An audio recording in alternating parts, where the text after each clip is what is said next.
Assalamualaikum warahmatullahi wabarakatuh.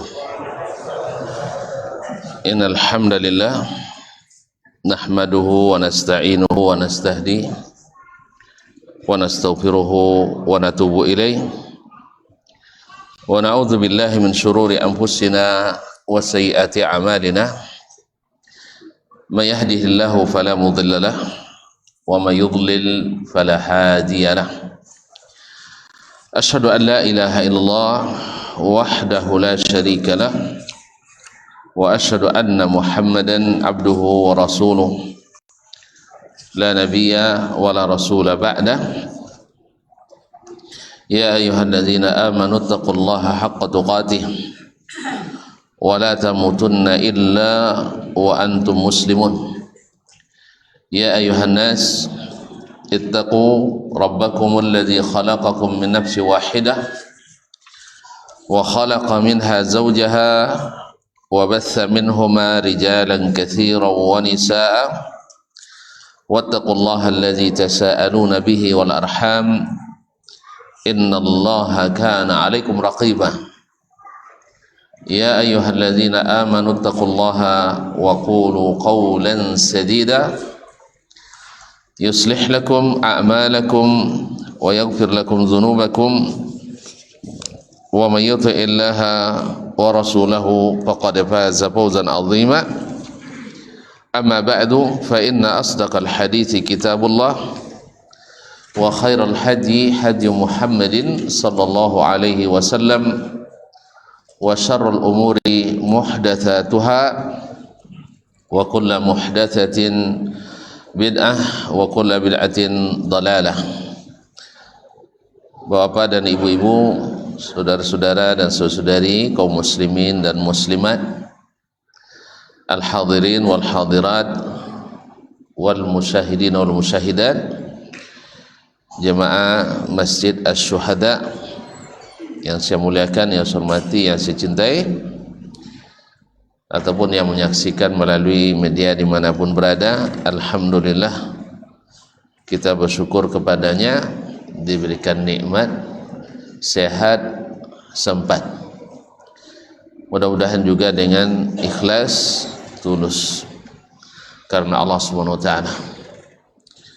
Hadir di rumah Allah ini memenuhi undangannya, salat maghrib, insyaallah juga salat isya, dan sambil menunggu di antara dua waktu kita duduk pula di majlis ilmu. Kebaikan demi kebaikan. Mudah-mudahan nikmat ini senantiasa menyertai kita sampai akhir hayat kita nanti. Amin. Salawat dan salam kepada baginda Nabi alaihi salatu wassalam yang telah menyampaikan risalah, menunaikan amanah, dan dengan tulus ikhlas mengajar umat supaya selamat di dunia apalagi di akhirat. Mudah-mudahan salam dan selawat dari kita berbuah syafaat untuk kita pada hari kiamat dari Nabi kita Muhammad sallallahu alaihi wasallam. Bapak dan ibu kaum muslimin dan muslimat dirahmati Allah, barangkali elok juga kita mendoakan orang-orang tua kita, ayah dan mak kita, nenek, datuk, saudara mara, karib kerabat, para ustaz, para ustazah, buya dan umi, para guru yang telah mengajari, serta seluruh kaum muslimin dan muslimat. Semoga yang masih hidup di atas permukaan bumi ini Allah berikan taufik dan hidayah, tetap istiqamah sampai husnul khatimah. Dan mudah-mudahan yang telah mendahului Allah berikan, Allah terima amal solehnya, Allah ampuni dosa dan kesalahannya, dan dilapangkan kuburannya, dan diliputi oleh rahmatnya, serta ditempatkan yang terbaik di sisinya. Amin. Khusus imam kita Abu Utsman As-Sabuni rahimahullah, yang pada kesempatan ini kita mempelajari kitabnya Aqidatu As-Salaf wa Ashabil Hadis, akidahnya As-Salaf dan Ashabul Hadis. Masih menyempurnakan pembahasan tentang tanda-tanda ahli bid'ah, bahwa ahli bid'ah pasti tidak mencintai a'immatus sunnah, pasti tidak suka dan membenci ulama-ulama sunnah, para perawi-perawi dan pengamal hadis Nabi alaihi salatu wassalam. Oleh sebab itu mereka akan berupaya untuk merendahkan, memarginalkan, kalau bisa menghapus mereka dari sejarah. Oleh sebab itu berbagai gelaran, berbagai bagai nama dan stigma yang dilekatkan kepada para a'immatis sunnah, pada ulama-ulama hadis di setiap masa. Dan Syekh menyebutkan di akhir pertemuan kita bulan lalu bahwa mereka ini mirip dengan cara-cara kaum musyrikin dulu dalam merendahkan imamu ahli sunnah. Imam pertama ahli sunnah siapa? Sayyiduna Muhammad sallallahu alaihi wasallam. Juga di masa beliau berdakwah dulu juga direndahkan oleh para penolaknya, kaum musyrikin, dengan memberikan gelaran-gelaran yang membuat orang anti dan memusuhi, memberikan sebutan-sebutan yang memprovokasi, seperti mereka mengatakan Nabi kita dengan tukang sihir, menggelari Nabi sebagai dukun, menggelari Nabi sebagai penyair pemusik ya? Enggak ya? Enggak ada yang menggelar Nabi pemusik. Penyair, menggelar Nabi sebagai kadzab, pendusta. Padahal mereka sadar sesadar-sadarnya, tahu sebenar-benarnya bahwa Nabi bebas dari gelar itu semuanya. Nabi SAW tidak patut digelari dengan itu. Cuma kata pepatah kita, ilang patuik dek katujuh, ilang patuik dek katujuh. Patutnya mereka tidak memberi gelar itu, tetapi supaya Nabi tidak diterima dakwahnya, maka dilekatkan gelaran-gelaran itu. Nah, kalaulah seorang yang terpilih seperti itu, Nabi kita Muhammad sallallahu alaihi wasallam tak bebas dari serangan-serangan seperti itu, apalagi yang di bawah Nabi derajatnya seperti para ulama, para dai dan ustadz-ustadz serta ustazah yang istiqamah di atas sunnah Nabi alaihi salatu wassalam. Dikatakan para nabi itu dulu dikatakan orang-orang dungu, orang-orang yang tidak berkembang pemikirannya, orang-orang yang berpahaman literal, orang-orang yang sangat-sangat tekstual dan sebagainya. Itu semua tuduhan yang diinikan. Maka Allah ingatkan Nabi alaihi salatu wasallam, "Unzur kaifa darabu lakal amthala fadallu fala yastati'una sabila." Lihatlah Muhammad, bagaimana mereka membuat permisalan buruk terhadapmu, lalu mereka tersesat. Karena menyesatkan orang yang tidak sesat membuat mereka tersesat. Sahih? Menyesatkan atau menganggap sesat orang yang tidak sesat, tentu dia tidak akan mengikuti, pasti dia tersesat. Tadallu, akhirnya mereka sesat. Fala yastati'una sabila, sehingga mereka tidak tahu jalan yang benar. Kemudian Syekh melanjutkan, wa kadzalikal mubtadi'ah khadzalahumullah. Demikian pula orang-orang ahli bid'ah, semoga Allah merendahkan mereka. iqtasamul qawla bi hamalati akhbarihi, mereka pun berbagi cercaan terhadap para pembawa berita-berita dari Nabi sallallahu alaihi wasallam, yakni para perawi hadis-hadis Nabi. Para ahli bid'ah bergantian berbagi gelaran dilekatkan kepada para perawi, para pembawa berita hadis Nabi sallallahu alaihi wasallam, wa naqalati atharihi, dan yang menghikayatkan asar-asar dari Nabi sallallahu alaihi wasallam, warwati ahadithihi, dan perawi hadis-hadisnya, al-muqtadina bihi atau al-muqtadina bihi, yang menjadikan Nabi sebagai qudwah, al-muqtadina bihi, yang berqudwah kepada Nabi sallallahu alaihi wasallam. Karena seperti kata Imam Ahmad rahimahullah taala, kalau bukan ahli hadis, golongan yang selamat, yang beragama seperti Nabi dan para sahabat, tidak ada lagi, tidak ada yang selamat, karena mereka lah yang menerapkan seperti yang diterapkan oleh Nabi alaihi salatu wassalam. Tapi untuk itu mereka harus bayar mahal, karena apa? Tidak mau mengikuti apa yang diinginkan oleh hawa dan pikiran orang-orang yang sezamannya. Orang-orang itu ingin menundukkan Al-Quran dan hadis kepada pikiran dan perasaan, hawa dan keinginan, syahwat dan nafsu. Tapi ahli hadis tidak.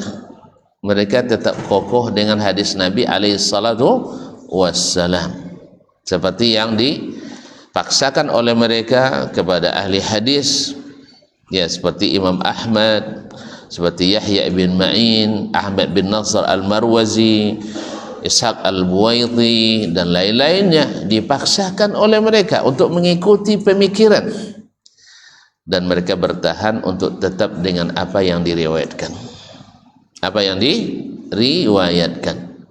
Nah, al-muhtadina bi sunnatihi, yang mengambil hidayah dari sunnah Nabi sallallahu alaihi wasallam, al-ma'rufina bi ashabil hadis, yang dikenali dengan ashabul hadis, yang dikenal dengan ashabul hadis, yaitu para perawi dan para pelajar, para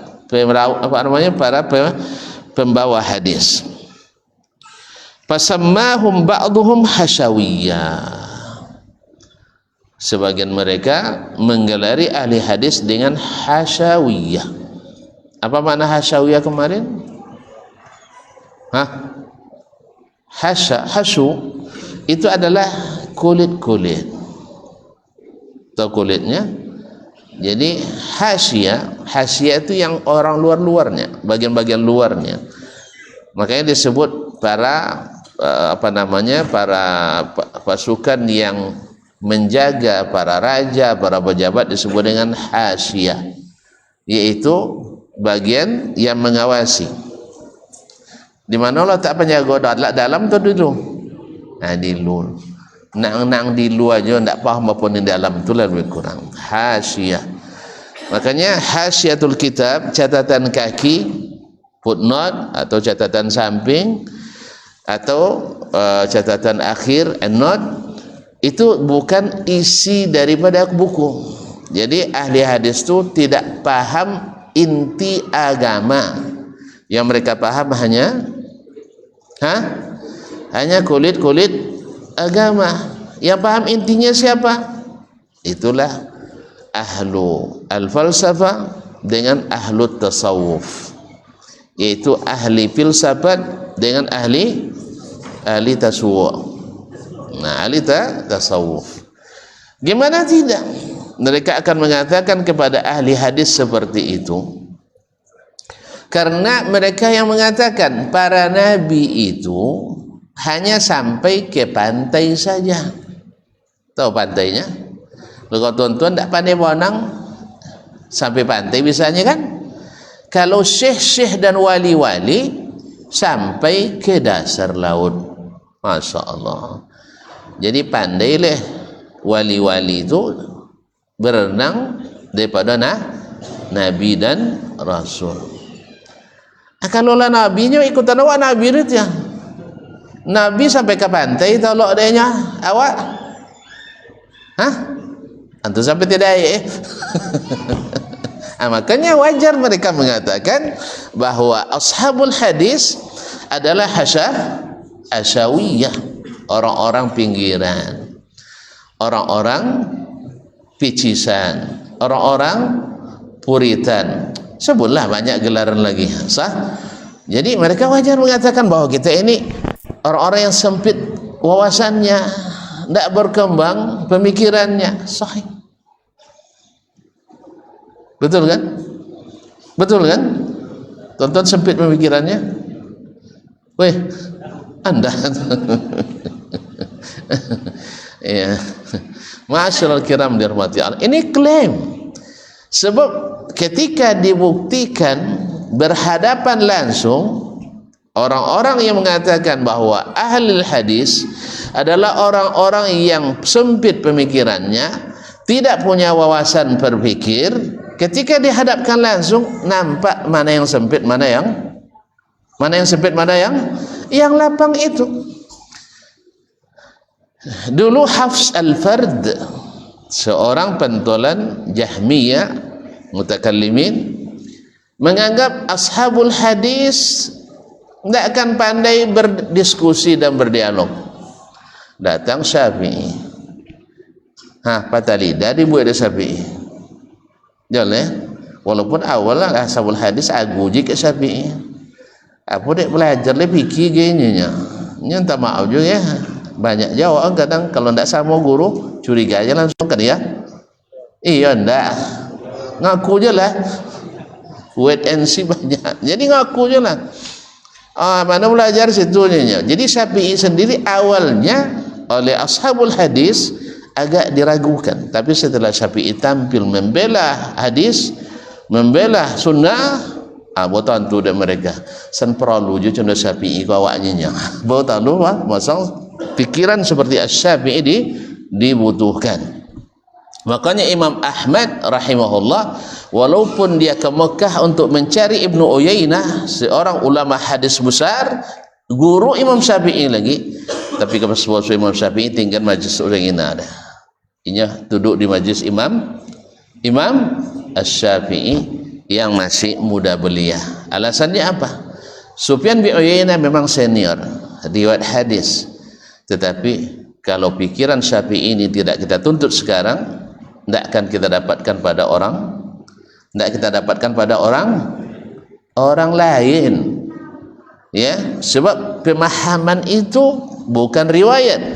Riwayat bisa didapat, tidak dapat dengan sanad tinggi, sanad rendah bisa. Tidak didapat dari syekh langsung, dari murid syekh bisa. Riwayat kan tidak berubah dia. Tapi kalau pemahaman tidak. Jadi itu kaum muslimin dan muslimat dirahmati Allah SWT, sebagian kita tidak tahu masalah ini, sehingga kadang-kadang menutup diri, kadang-kadang karena ketakutan. Belajar yang situ tidak sekelompok jadian, itu yang masalah. Asal belajar situ tidak sekelompok jadian, kalau itu berarti tidak ahli sunnah. Ini yang membuat kadang-kadang ilmu banyak hilang. Dan masa itu Imam Syafi'i rahimahullah pada awalnya agak wait and see. Tahu wait and see, buat tengok dulu cuna apanya ya. Kau salih jawabnya, kau salih jawab. Akhirnya Imam Syafi'i akhirnya disebut dengan Nasirul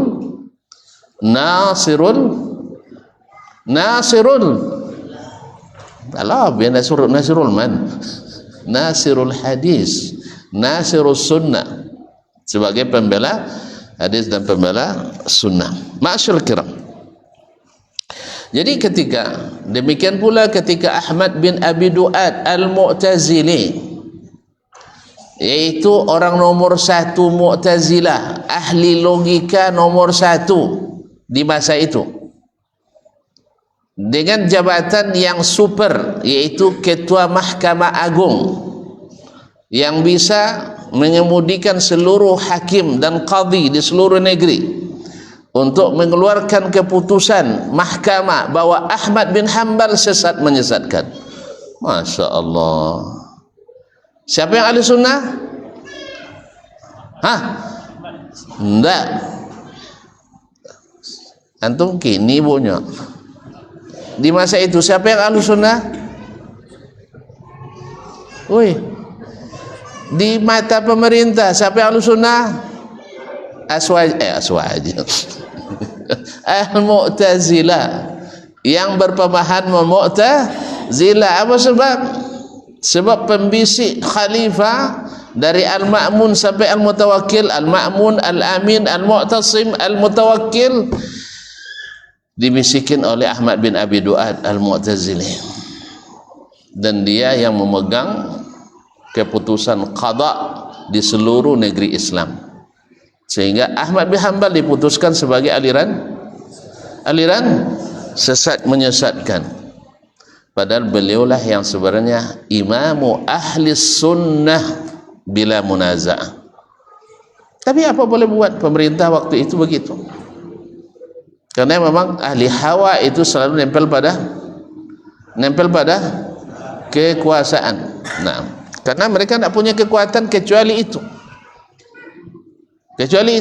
di sepanjang zaman. Kalau Ahlus Sunnah tidak. Ahlus Sunnah dengan sunnahnya bisa hidup, tapi kalau ada kekuasaan yang menopangnya, kekuasaan itu semakin hidup. Bukan dia menghidupi sunnah, tapi sunnahlah yang membuat dia hidup. Terbalik kalau ahli hawa enggak.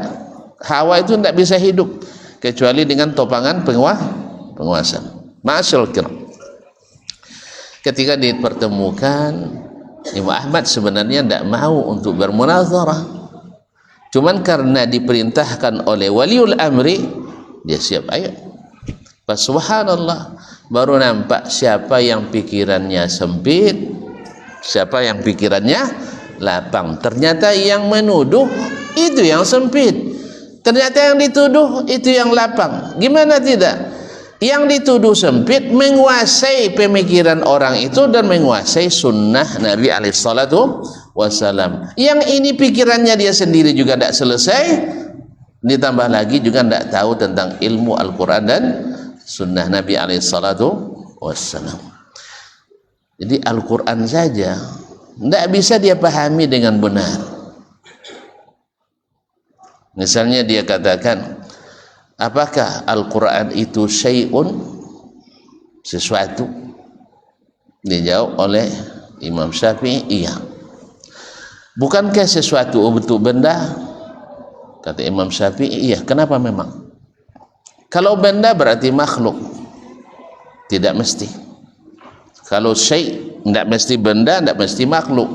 Sebab apa? Allah sendiri yang menyebut dirinya syai'un. Jadi tidak semua syai' adalah makhluk. Jelas? Joleh. Tidak ada. Aku lah tidak joleh. Nah, kan mereka mengatakan, kenapa Al-Quran itu makhluk? Karena Al-Quran syai'un, sesuatu. Bahasa awak syai'un itu kan sesuatu. Sesuatu itu kan makhluk, kan ya? Kata mereka. Kata Allah tidak, karena Allah menyebut dirinya juga dengan syai'un. Sah? Kullu syai'in halikun illa huwa wala wajhahu. Illa wajhahu. Semua sesuatu binasa kecuali wajah Allah Subhanahu wa taala. Berarti Allah syai'. Sahih? Makanya tidak segala sesuatu mesti makhluk. Kemana-mana nampak payah apa? Memang payah kita awak je lah di sana. Nah, bahwasanya Al-Quran adalah kalamullah. Dah selesai. Sebagai firman Allah Subhanahu wa taala, perkataan Allah. Kalau lah bahas masalah itu panjang tuan-tuan kan ya? Nah, itu tiap. Apalagi orang awam yang tidak ngaji sama sekali. Itu di mana letak mayoritas mereka? Hah? Di mana letak mayoritas? Nyesab Dasman tidak paham nanya. Dasman tidak paham. 7 tahun belajar di Darul, tidak paham dah. Lah belajar di Madinah mulai tahun, tidak je paham dah. Tu apa ni ada kena paham? Itu di mana letak bahwa akidah Asy'ari mayoritas. Ayo awaknya lah strata 3. Kalau diurus pakai kalau profesor lo gaknya dia ndak mau urus masalah apa tak gang urus dia. Banyak numpun itu ya bahan-bahan itu Allah musta'an. Ndak bakal contoh ndak bakatnya ya. Jadi ndak paham macam mana dengan orang yang tak belajar sama sekali. Itu di mana lo letak akidah Asy'ari, akidah mayoritas. Kau di kalangan ulama lo tengok rumah di buku-buku, seluruh buku yang ditulis oleh ulama Asy'ariyah, kalau yang benar di dalamnya mesti mengutip dari ulama ashabil hadis, dari ulama mutaqaddimin. Ndak percaya bawa mai nan tunjuk. Kalau disebut ulama mayoritas, buka kitab Tarikh Baghdad. Ndak banyak isi, hanya 7.783 alim ulama. Dari 1000 yang di situ disebutkan ulama mutakallimin Asy'ariyah Maturidiyah, 5 dari 1000 jelas banyak tu. Cik mah tolong baca mah.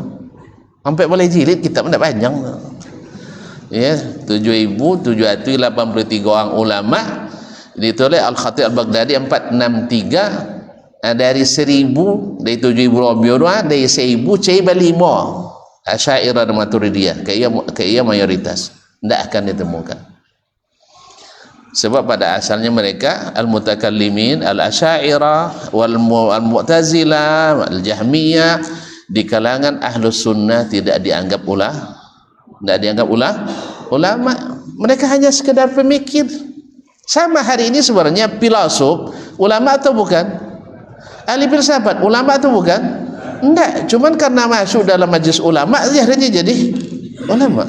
Karena kita kurang ulama akhirnya disebut ulama. Karena pakai kopi haji rajin kamu haji disebut ulama. Asalnya mereka bukan ulama. Karena yang ulama itu yang menguasai ilmu, sedangkan pemikiran bukan ilmu. Jadi pemikiran bukan ilmu.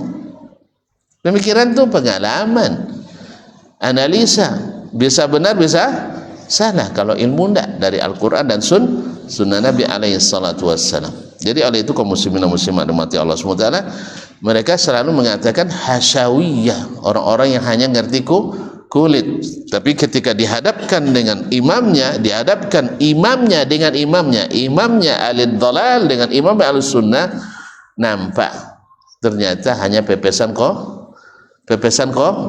kosong.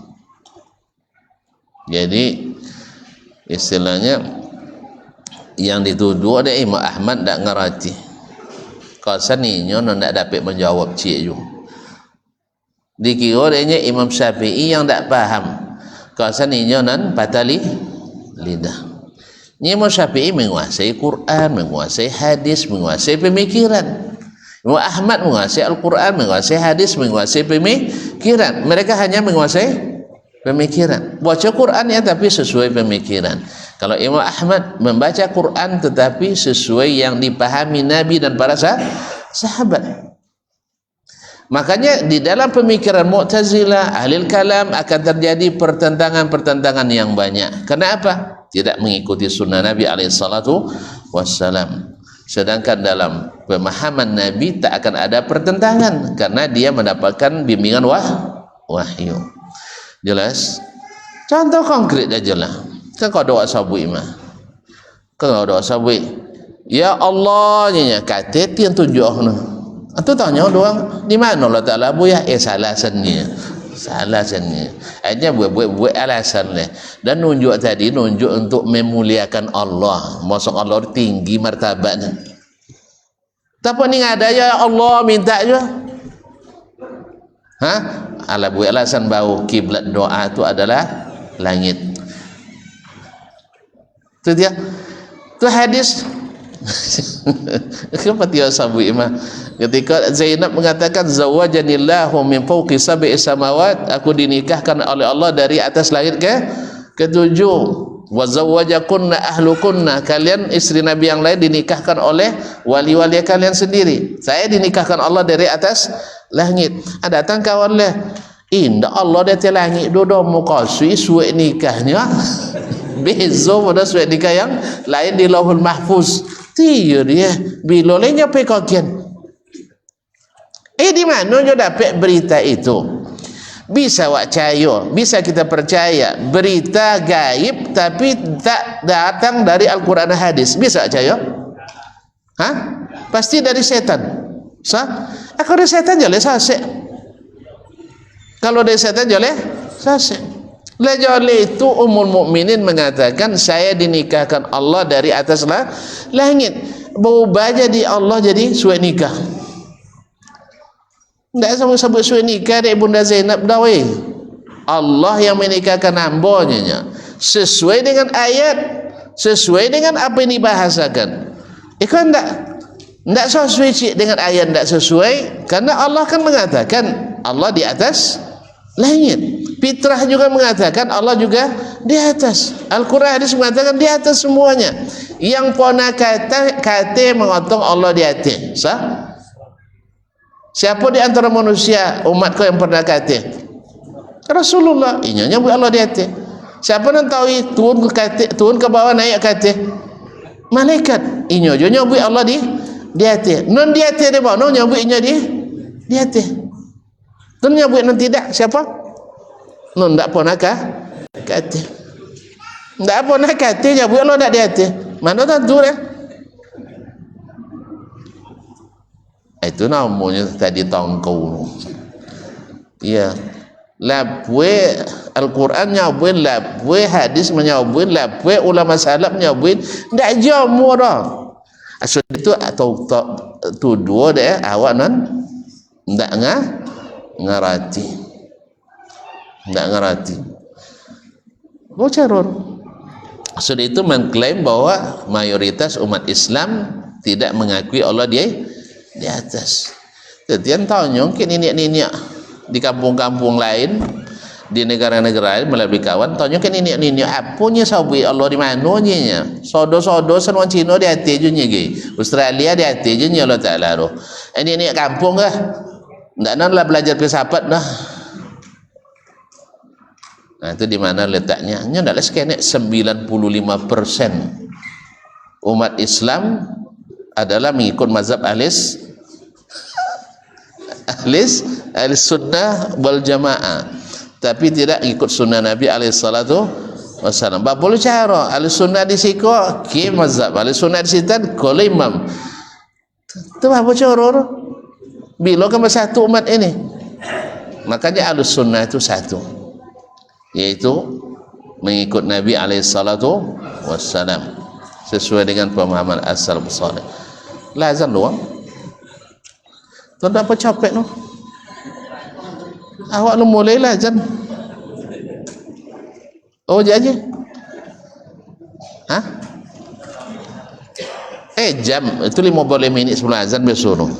Baik. Jadi al-ma'rufina bi ashabil hadis fasamahu ba'dhum hasyawiyah. Sebagian menyebutnya dengan hasyawiyah wa ba'dhum musyabbihah. Sebagian menggelari ahlul hadis dengan ahli tasbih. Di mana pula menggelari mereka ahli tasbih? Di mana? Sebab justru mereka lah yang mentasbih dulu, habis itu baru menta'atil. Ketika Allah Subhanahu wa taala menyebutkan dirinya, tentang dirinya dengan berbagai sifat yang disebutkan dalam Al-Quran ataupun hadis Nabi-Nya sallallahu alaihi wasallam, ahlul hadis menganggukkannya. Ahlul hadis menganggukkannya. Kenapa ahlul hadis menganggukkannya? Apa dia dah buang? Mengangguk batido atau bayo weh? Dek yakin bahwa Allah benar-benar bersifat seperti itu. Sah? Taib. Kemudian yakinnya Allah bersifat seperti itu. Apakah maknanya menyamakan dengan makhluk? Apa dia mohon? Apakah maknanya menyamakan dengan makhluk? Tidak. Sebab ahlul hadis mereka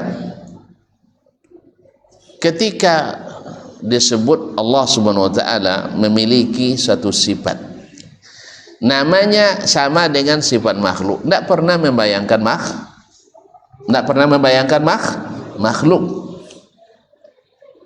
Contoh, ketika kita sebut kaki-kaki mobil, terbayang tak tuan-tuan kaki-kaki dia? Kan tak ada? Kan ya? Taib, misalnya memperbaiki bahu jalan, terbayang bahu wang? Kan tak ada? Taib, ketika menyebut mawik tangan, terbayang tangan pintu? Enggak. Taib dan sebagainya. Nah, ketika menyebut tangan Allah, terbayang deh tuan-tuan tangan pintu? Terbayang tangan dan? Enggak. Itulah i'tiqad yang selamat. Itulah i'tiqad yang benar. Kalau mereka enggak, kalau sabui iko mukauma, enggak, itu enggak terbayang muka dan iko pegang tangan pintu, enggak terbayang tangan uang dia. Tapi pas sabui tangan Allah Ta'ala, terbayang tangan awak dia. Ada masalah enggak pemikirannya? Berarti ada usak cara berpikirnya. Pahamnya enggak? Ketika sabui kaki-kaki mobil, enggak terbayang kaki meja, kan ya? Sabui kaki meja, enggak terbayang kaki uang. Sabui kaki kabau, terbayang kaki kambiang? Enggak ada kan? Enggak. Di situ selamat. Tapi pas sabui kaki Allah, terbayang deh kaki dasman. Ada penyakit tak dalam berpikirnya? Ada penyakit. Ada khalal. Ada kerusakan cara berpikir. Kalau kita kan enggak. Ketika disebut kaki meja, tidak terbayang kaki orang. Sebut kaki orang, tak terbayang kaki meja. Sampai ketika disebut kaki Allah, tidak terbayang kaki siapapun. Sahih? Inilah yang selamat. Nah, ketika mereka menyebut kaki Allah terbayang kaki meja, bayangan mereka itulah yang dituduhkannya kepada ashabul hadis. Mereka tu meyong Allah punya kaki, somong je kaki meja deh. Namanya omong siapa? Mereka. Tiap-tiap ni ilmu cuba ada. Makan cuba ada deh, desen ke awak. Gota. Inya makan cuba ada, gota desen ke awak. Pahamnya enggak? Inya makan duyan, sondo, ambuin ke awak deh. Kita tidak pernah membayangkan itu, kalian aja yang bayangkan.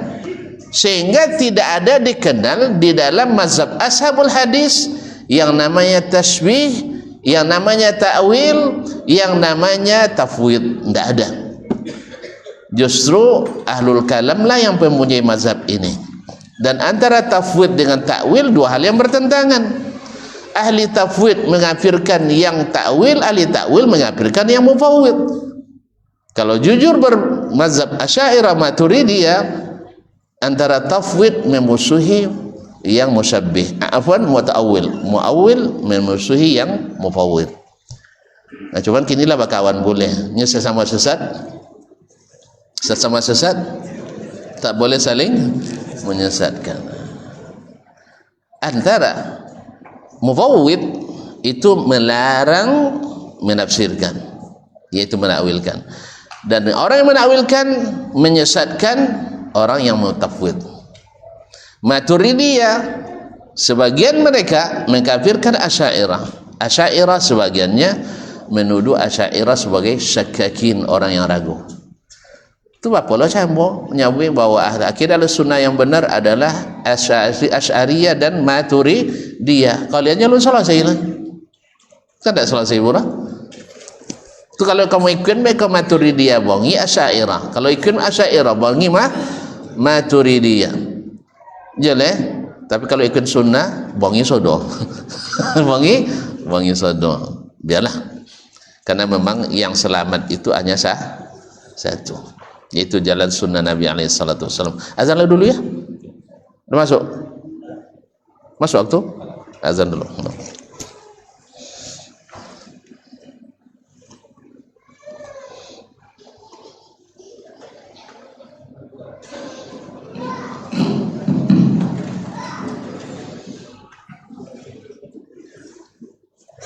Allahu Akbar, Allahu Akbar. Allah Allah. Allahu Akbar, Allahu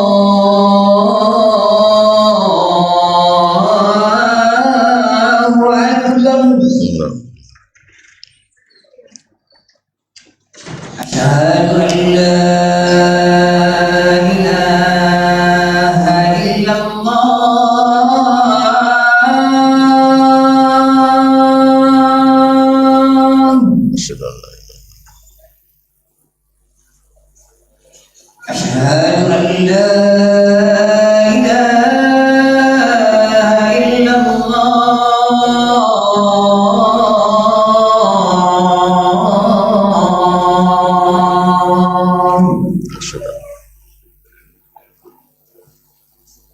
أشهد أن محمدا رسول الله.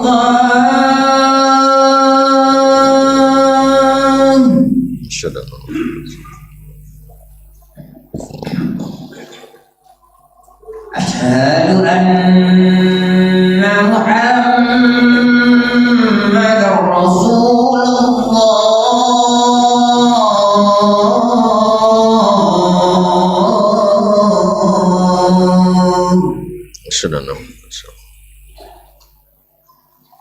حي على الصلاة.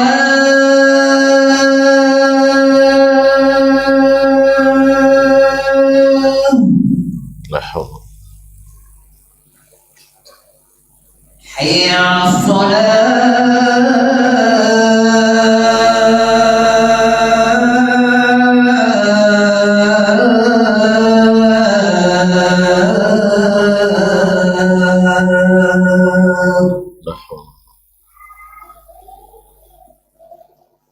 حي على الفلاح.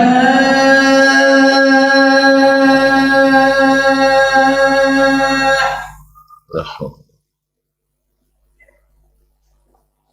حي على الفلاح.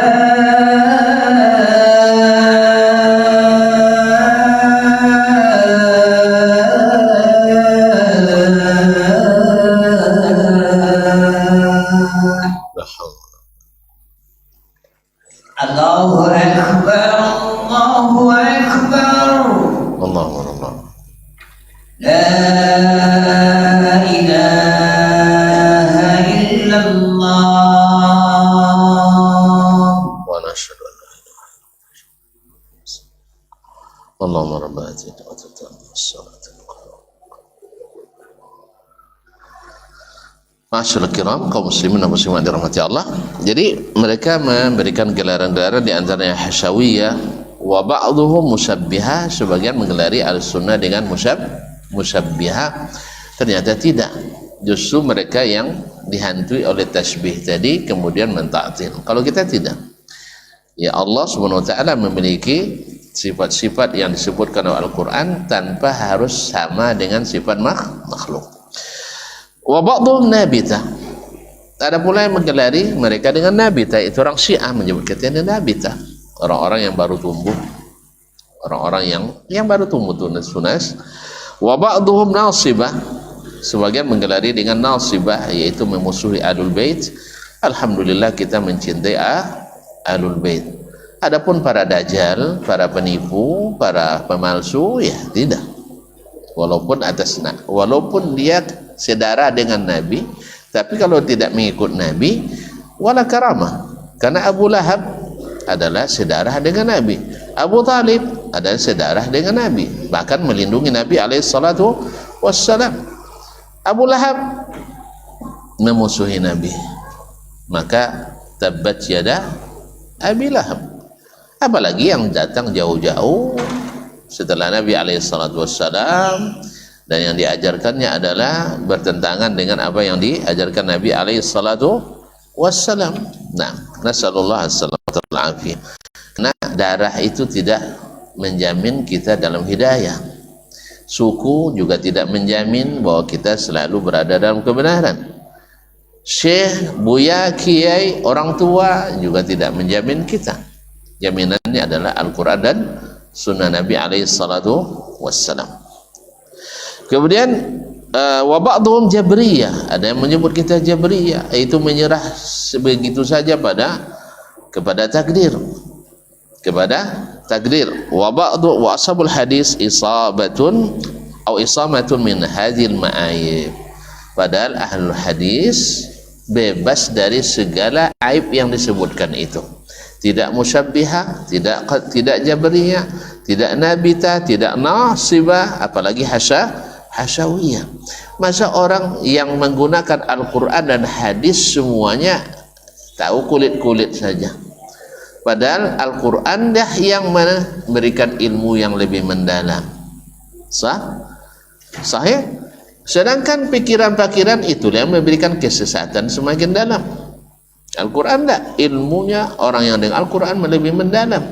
Ilmunya ilmu dunia akhirat dengan ilmu pasti, karena wahyu ilahi, bukan perkiraan, bukan dugaan.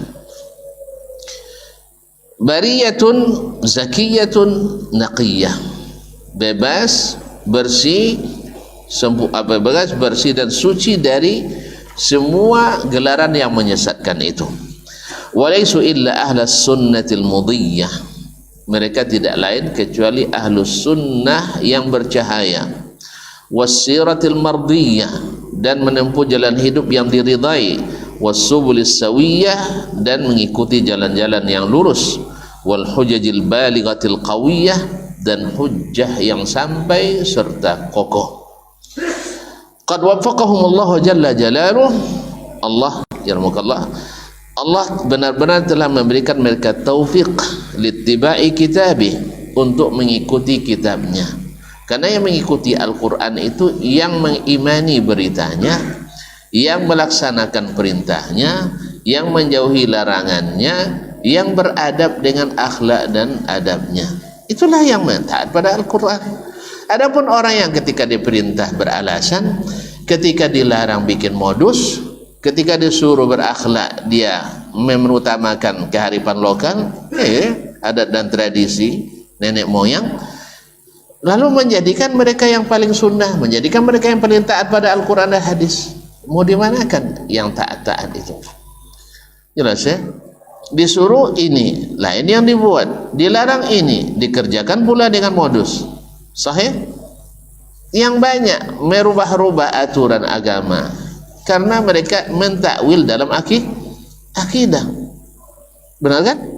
Yang merubah-rubah aturan agama adalah juga merubah-rubah akidah dari Al-Quran dan Sunnah.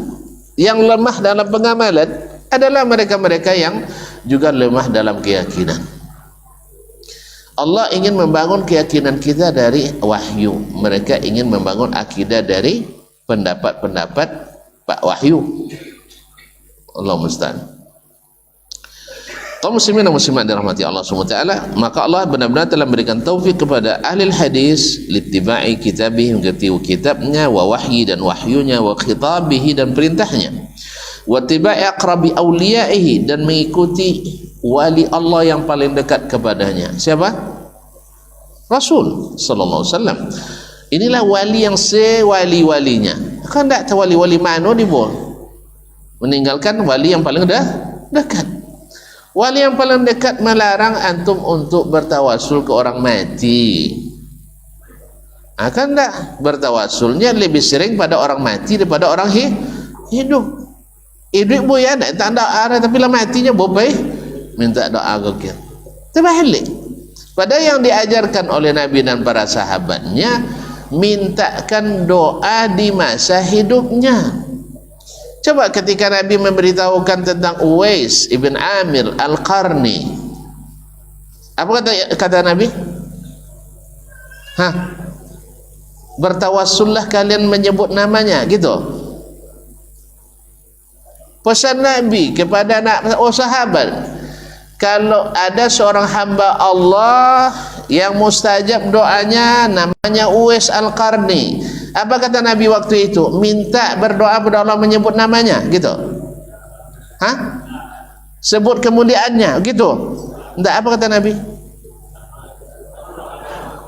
Bila bertemu, katanya. Bila kalian bertemu setelah mati itu setelah masih hidup. Paham dah? Kalau seandainya memang boleh pada yang sudah mati, untuk apa nak Umar harus nunggu-nunggu dulu? Kan Nabi masih hidup tuh. Sah? Dikatakan Nabi, siapa di antara kalian bertemu dengannya, minta dia mendoakan ampunan untuknya. Sah? Kalau seandainya tawassul dengan jah, dengan kemuliaan, dengan kedekatannya, dengan kewaliannya, apa salah Nabi sabut? Tiap doa kalian sabut nama Uwais mah. Sah? Kan ya? Kan disyaratkannya bertemu dulu. Sah ya? Kemudian sahabat-sahabat Nabi ketika Nabi masih hidup, mereka pernah tak berdoa kepada Allah, ya Allah dengan kemuliaan Nabimu? Atau mereka datang ke Nabi minta didoakan? Dah mulai ragu. Hah? Datang ke Nabi SAW. Wang butuh pun datang ke Nabi minta doa. Bukan, ya Allah dengan keramat Nabimu maka kabulkan doaku. Jolang matu dan lihat. Ada gitu? Tidak. Datang dia ke Nabi SAW. Ada orang yang di suatu tempat terjadi kemarau panjang, tak turun hujan. Tu ya Allah dengan keramat Nabimu, gitu ya, turunkan hujan. Atau datang ke Madinah. Oi. Datang ke Madinah, minta doakan turun hujan. Tak cukup dengan karamat Nabi SAW. Sudah itu ampunlah dia hujan seminggu. Tapi Rasulullah balik, ya Rasulullah, lah ikut lah biajuk sodoh. Apa salahnya tersitannya sawitlah cukup ya Allah dengan karamat Nabimu. Sah? Bijahi Muhammadin sallallahu alaihi wasallam hentikan hujan. Ada itu? Ataupun Nabi bapasan isu ada masalah kodang Denmark, kodang guru ada? Tidak. Jadi kaum muslimin dan muslimat dirahmati Allah SWT. Jadi memang ahlus hadis itulah yang diberikan taufik untuk melaksanakan seperti apa dalam hadis, sampai mereka harus dibilang tak berkembang pemikirannya, caklah tapi tidak selesai. Itu jalannya rekreasi tak panjang nanyanya, caklah tak jauh rekreasi tapi tak keluar dari jalan yang lurus. Kan ya? Ma'asyiral kiram dirahmati Allah SWT. Taib wal iktida'i bi Rasulih SAW, diberikan taufik untuk mencontoh Rasulnya sallallahu alaihi wasallam bi akhbarihi allati amara fiha, melalui berita-berita hadis-hadis yang di dalamnya Nabi perintahkan umatnya bil ma'ruf, dengan mengatakan yang ma'ruf, melakukan yang ma'ruf minal qawli wal amal, baik berupa perkataan maupun perbuatan. Wa zajarahum fiha anil munkari minhuma, dan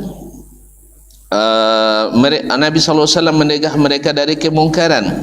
Wa anahum ala tamassuki bisiratihi, dan menolong mereka, yakni Allah SWT menolong mereka ala tamassuki bisiratihi, untuk berpegang teguh dengan sirah Nabi SAW, wal ihtida'i bimulazamati sunnatihi, dan mendapatkan hidayah dengan mulazamah, dengan tetap di atas sunnahnya.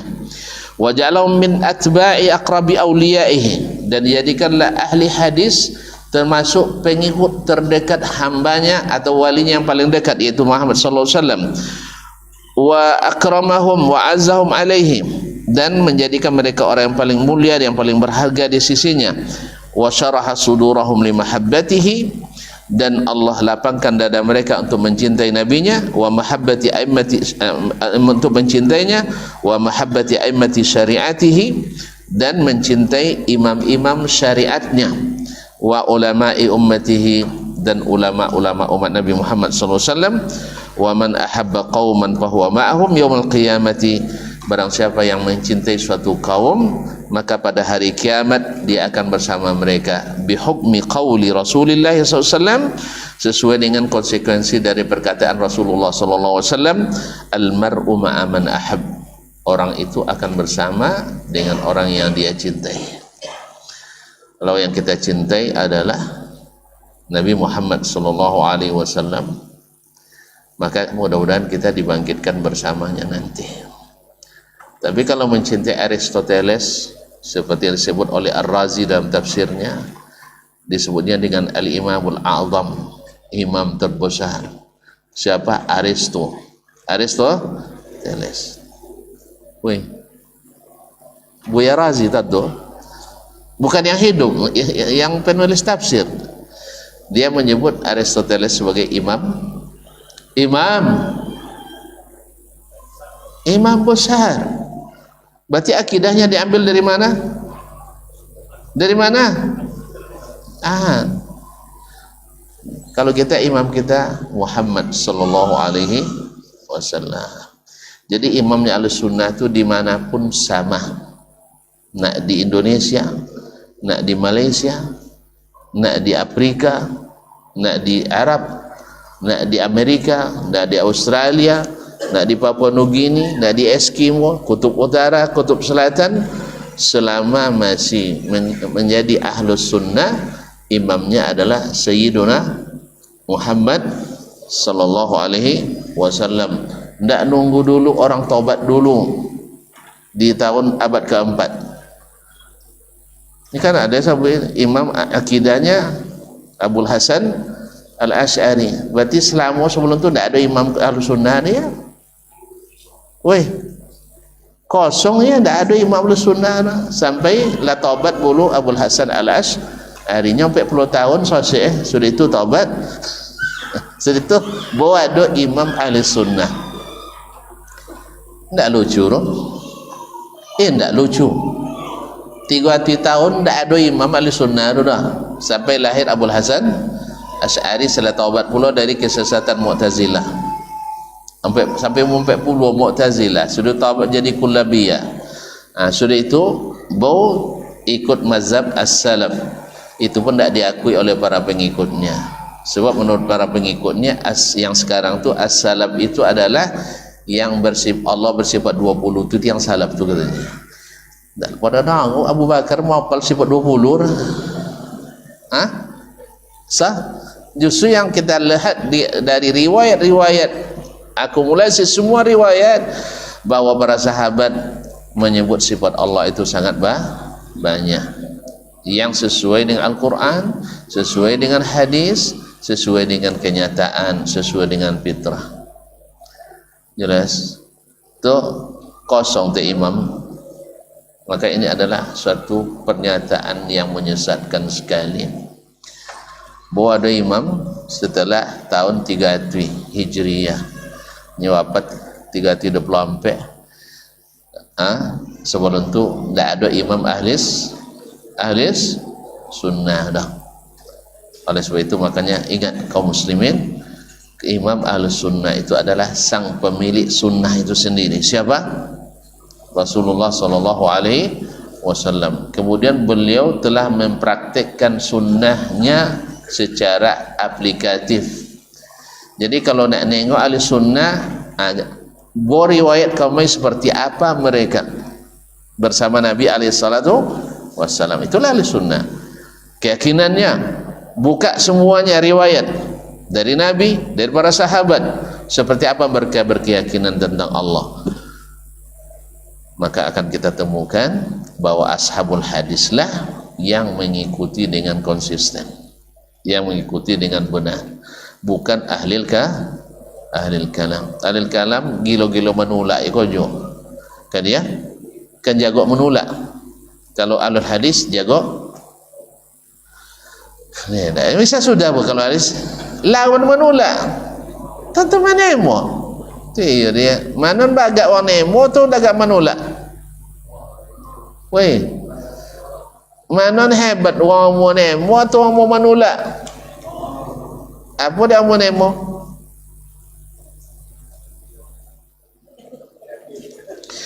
payah. Orang nak sudah sedia tapi tak ada sudah nak. Tengok ketika imamnya ahli sunnah itu, siapa imam ahli sunnah tadi? Rasulullah SAW berdakwah di Mekah. Yang manemu yang hebat atau nama nula? Apa dia hebat nama manemu? Hah? Wang baga. Nama nula wang pa? Lawan baga apa weh? Panakui. Sihir. Yang baga-baga amonemo kan ya? Yang panakui? Enggak. Apa takut dah? Takut hilang kawan, takut hilang jabatan, takut hilang pencarian, takut hilang kebebasan, takut hilang apalah persahabatan. Sahih. Sampai Abu Talib sayang ke Nabi tapi penakut. Makanya Ali pemberani. Makanya ketika Ali nak masuk Islam, tanya ke Nabi dia. Dan nak masuk Islamnya ni, tapi tanya ke ayah lah. Jangan tanya ke ayah. Kalau tanya ke ayah tak jadi dulu nak. Jadi kalau tuan-tuan nak ngaji, tu ayah anti kaji. Jangan tanya ke nya. Dia leranya. Atau mintu anti kaji. Jangan tanya ke nya. Tagang dah. Jalan. Dan nak ngaji di suhada ayahnya nya. Dia abangnya nya suhada tu bahaya. Apa bahaya ayahnya nya? Tak pandai galak nang situ dudanya nya. Kan ya? Pada awak galak tahu ya. Nang situ tak boleh deh. Tak bisa duduk kalau tak sapaham nya. Padahal banyak tak sapaham kau nak awak sodok. Inyo nak amun bawanya kan. Jadi Allah musta'an. Jadi kalau makanya Ali tagang dan Nabi nya tanya ke ayah. Tanya ke ayah tak jadi masuk Islam. Kalau orang yakin qul la ilaha illallah. Akhirnya Ali baga ayah takui. Makanya yang menemo biasanya orang baga. Sebab menerima la ilaha illallah konsekuensinya berat. Yang baga-baga akhirnya menjadi orang hebat. Sah? Kita tengok Abu Bakar jadi orang terbaik, Umar terbaik, Utsman terbaik, Ali terbaik, Khadijah terbaik, karena mereka orang-orang baga-baga dari awal. Dan kalau yang masuk Islam belakangan tidak ada tantangan lah, coba awak aja ya ngaji sewanto lah kan di mana orang kan itu lah isau boleh ngaji je bu. Lawan dulu ndak diancam nyawanya, diancam harta, diancam kebebasannya, tapi mereka siap karena ini adalah yang menyelamatkan. Makanya mereka sukanya menolak aja, tidak suka membuat orang suang manjang jangui, kumis panjang lah jangui licin, suang wantino panjang seroa peden deh, wanjatan panjang kan ya. Hanya ada alasan saudara. Uang tak amu pasti banyak alasan. Uang tak amu pasti banyak alasan. Jadi kalau suka mendebat itu bukan orang hebat. Tapi kalau yang suka taat itu adalah orang hebat. Makanya malaikat itu hebat karena la ya'sunallaha ma amarahum wa yaf'aluna ma yumarun. Ketika diperintahkan sujud ke Adam, bukan dah abid yang masa mereka lebih tua pada Adam. Abid yang malaikatnya masa mereka tua pada Adam. Lain. Abid ya.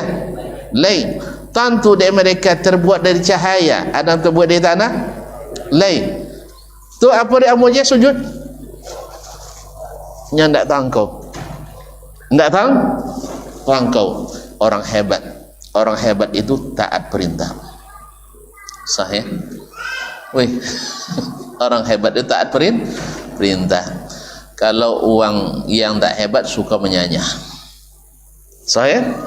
Oleh sebab itu makanya ahlul hadis adalah orang yang paling taat perintah. Bahkan sekecil apapun, sampai kata Sufyan Ats-Tsauri, kalau kau sanggup tak garut kepala kecuali dengan adanya sunnah, jika gawi palo dulu, sunnah dulu.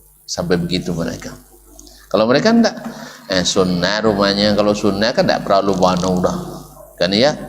Jadi sama aja wajib je sunnahnya nya.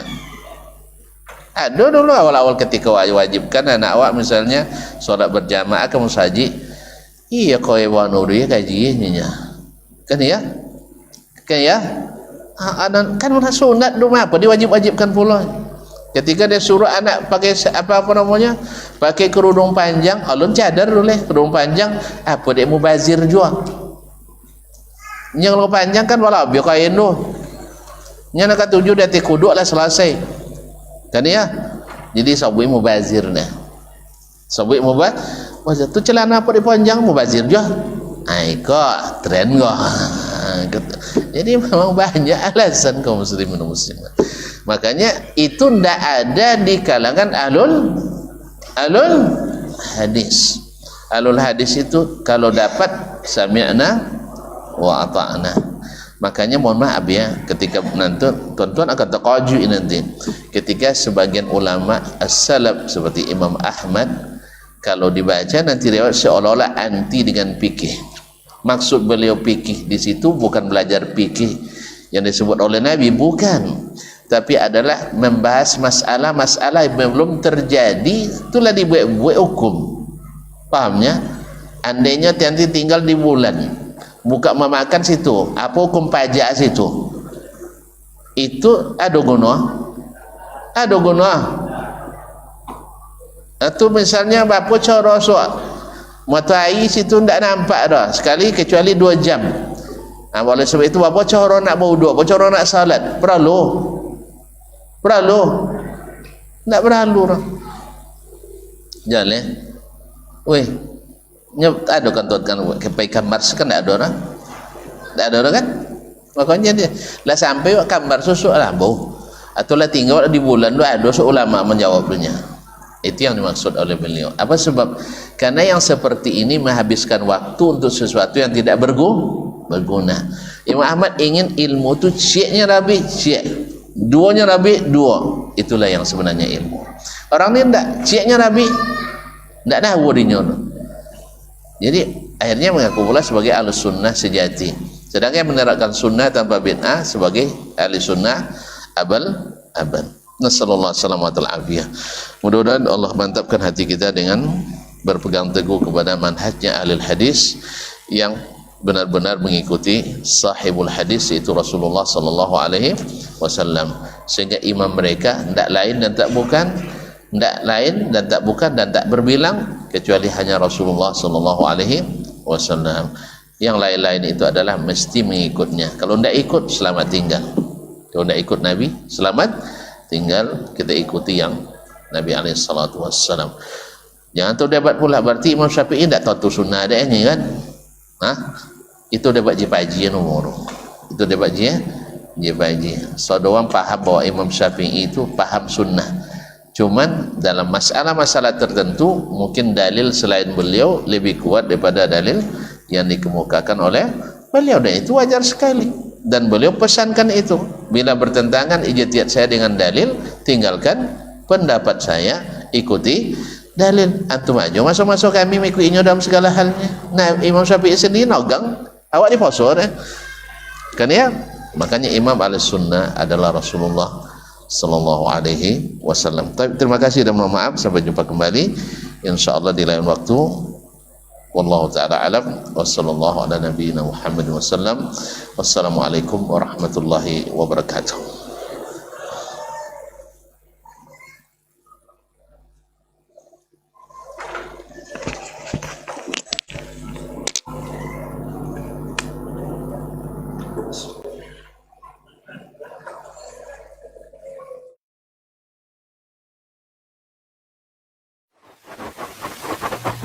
Barometer amal kita saleh tak salehnya di salat kita. Bila salat kita ikhlas dan sesuai dengan sunnah Nabi SAW, maka insya Allah amalan yang lain mengikut. Ini aktivitas ini membantu saya di akhirat atau akan menyulitkan saya di akhirat? Kalau seandainya perbuatan itu ternyata akan menyulitkan kita di akhirat kelak, tinggalkan perbuatan itu. Anta ni'mal jund. kamu adalah sebaik-baik prajurit. Coba lihat. Kamu adalah sebaik-baik prajurit.